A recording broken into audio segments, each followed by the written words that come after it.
Hello everyone, today I'm gonna be talking about string methods and how to work with text, also known as pieces of string or strings. So, how to work with strings, I'm gonna show you string methods that allow you to manipulate strings in various ways. So, first, I have this paragraph here with the ID of result. I'm gonna get that. Document.getElementById. I'm gonna make a reference to it. Text equals the ID is result. Alright, and now when I take the text, access the text content and say, for example, hello, it will be displayed on the page. Alright, and now let's get into it. So I'm gonna create, for example, let's say that I am going to create a username. So let username equals, I'm gonna write in mine, you can write in yours or something else. And then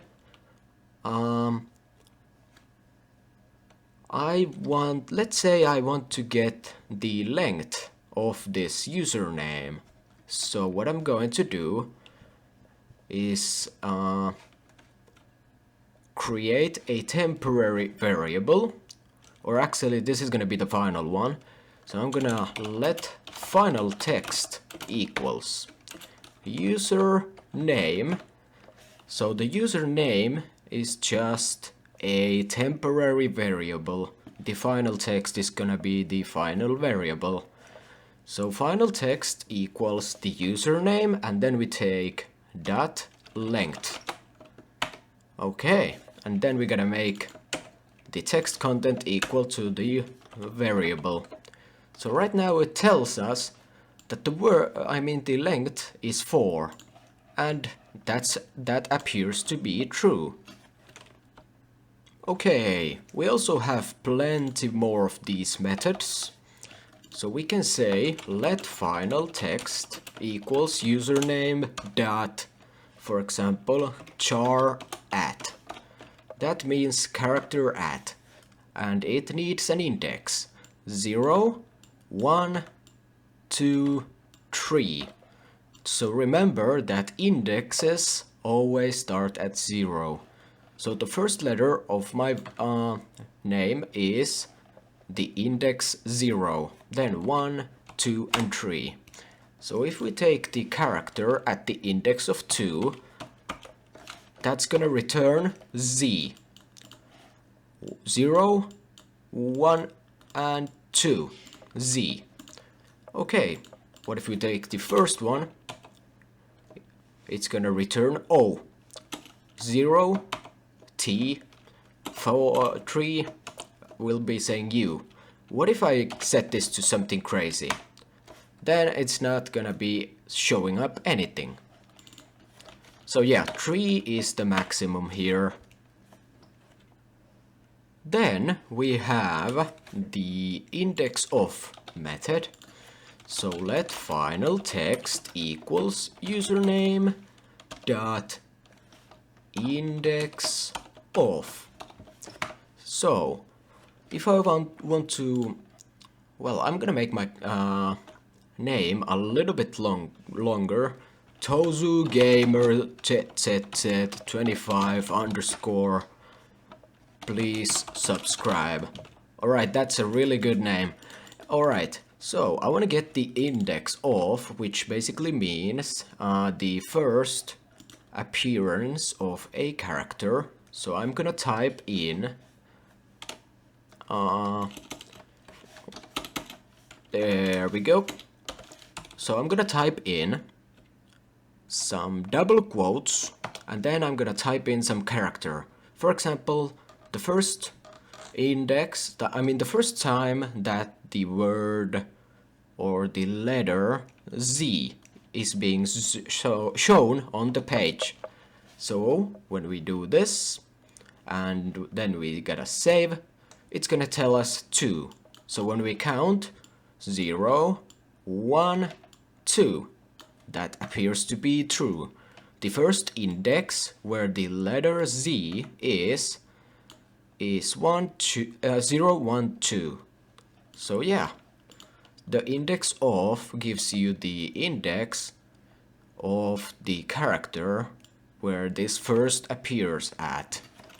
Let's say we have the character, let's say we have the underscore.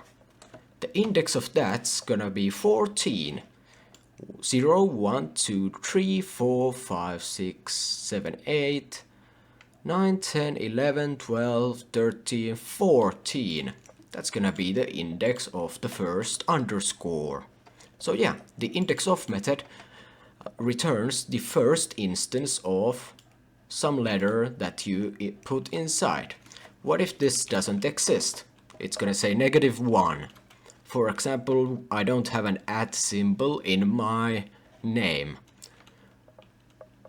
If I set it to be A, the first instance of A is at index of 5. Alright. Then I'm gonna show you the next one.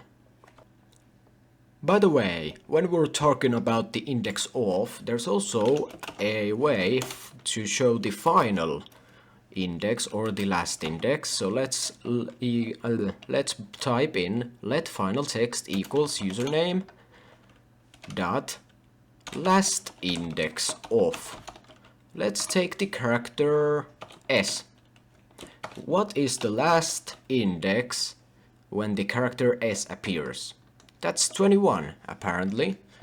So 1, 0, 1, 2, 3, 4, 5, 6, 7, 8, 9, 10, 11, 12, 13, 14, 15, 16, 17, 18, 19, 20, 21. Okay, looks like I miscalculated that, but that is going to be 21.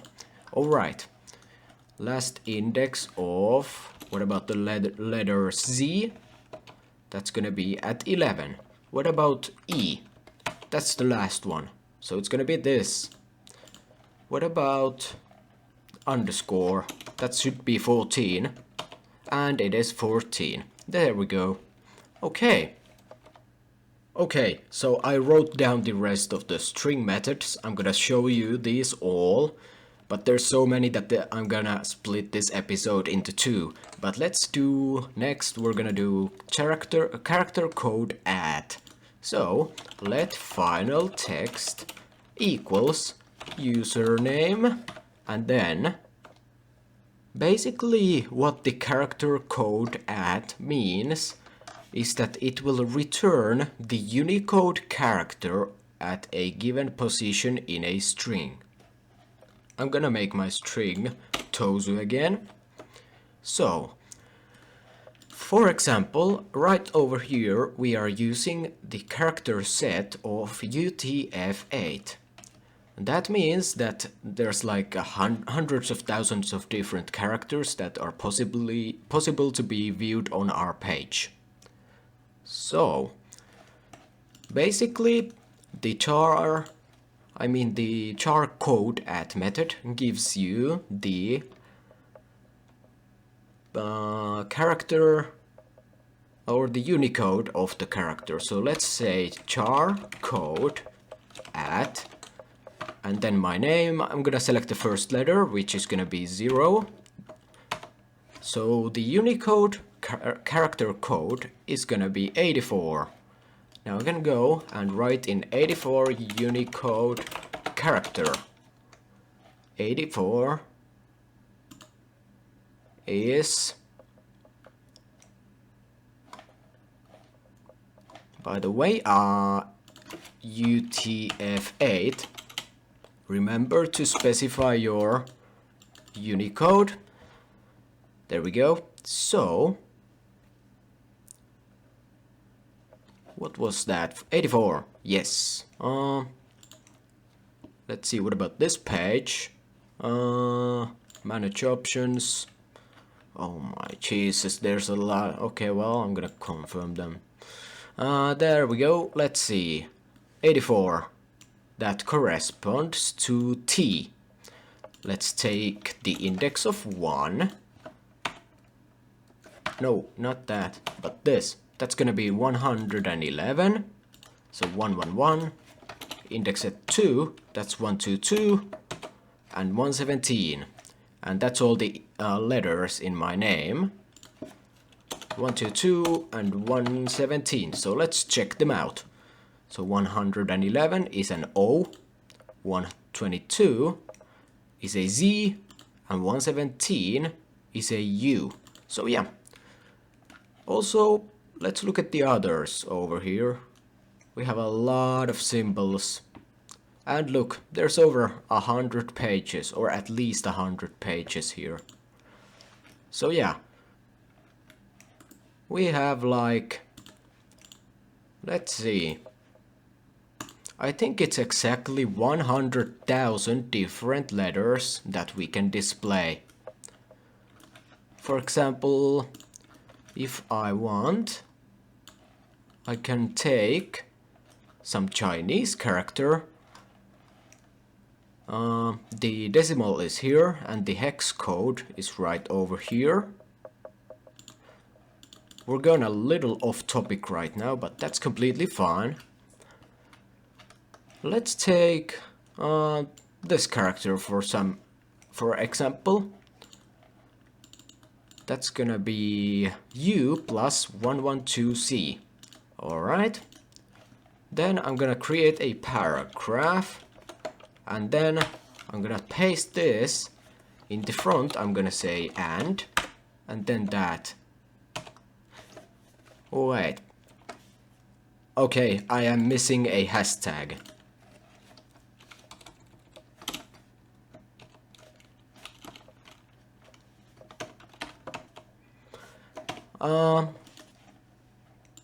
Why is that not working?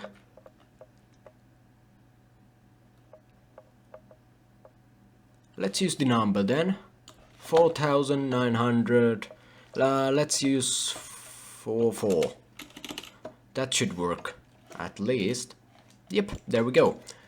So use the number, the decimal number. So yeah. What about, I'm gonna go to page number 3. What about some character like this one? 2443. So between an and hashtag and a semicolon, I'm gonna say 2443. And then I'm going to save. We got that character on the page now. So yeah. Also, this is the good way of putting in characters that are like hashtags, symbols, special characters, all that kind of stuff. So instead of writing them in like this, these kinds of characters, and especially brackets, they should be put in by those Unicode codes. So yeah. The most usual Unicode or character set is UTF8. So yeah. Alright. A little bit on that. I'm gonna go through a few more methods. Now we know about the character code at. Then we have the at method.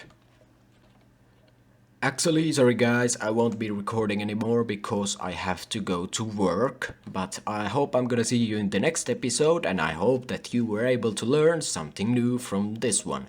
Bye bye everyone, and have a wonderful day.